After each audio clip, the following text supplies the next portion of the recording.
orang malaikat liar. Tapi, melihat penampilan narsisnya, sepertinya dia juga memiliki sedikit sifat penyuka yang aneh. Ternyata setelah mengalahkan dewa jahat, kepala dari guild pembunuh menjadi penguasa Rodester, mewarisi keinginan pemimpin Jed untuk mencegah tragedi serangan iblis terulang. Gumo menyarankan untuk mempelajari sihir suci yang dapat mengalahkan iblis kita. Setelah ucapan itu, keempat orang terkejut.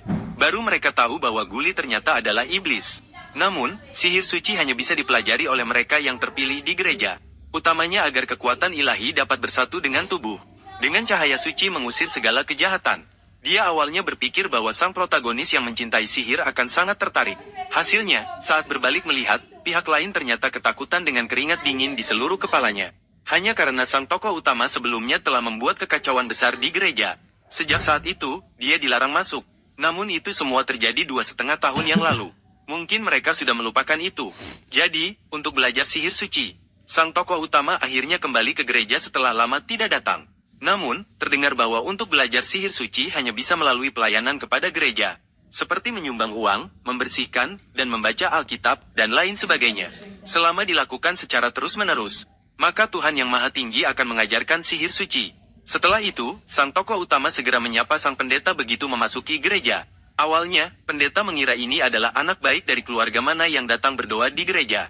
Namun, saat mengenali identitas tokoh utama, dia tampak sangat terkejut.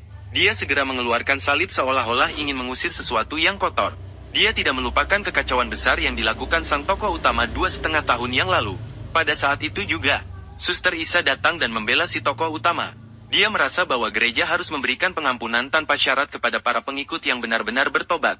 Lagi pula, manusia pasti melakukan kesalahan. Tetapi selama ada penyesalan dan kompensasi, Tuhan pasti akan mengampuni dosa-dosa manusia. Dan lagi, tidak ada yang marah tentang kejadian terdahulu. Saya masih marah, loh. Kami sudah merenung, Wang. Sang pendeta yang terpesona berubah sikap. Dia menunjukkan bahwa meskipun belum sepenuhnya setuju denganmu, tapi, bukan berarti tidak bisa memberimu kesempatan untuk menebus kesalahan. Anak ini bernama apa? Dia bernama Erzi. Begitu saja. Si tokoh utama dan kelompoknya mengganti pakaian menjadi jubah biarawan untuk bersih-bersih. Hasilnya hanya membersihkan selama 2,5 menit. Setelah semangatnya surut, dia tiba-tiba merasa kosong. Bahkan vas yang tidak sengaja pecah. Dia baru menyadari setelah diingatkan oleh Isa. Melihat situasi itu, si tokoh utama meminta maaf seperti anak yang berbuat salah. Dibandingkan dengan ini, Isa lebih khawatir apakah protagonis terluka. Meskipun ini adalah vas berwarna yang sangat dihargai oleh sang pendeta, tapi dia juga akan meminta maaf kepada pendeta untuk protagonis. Tidak, saya akan minta maaf sendiri. Lloyd memang anak yang baik.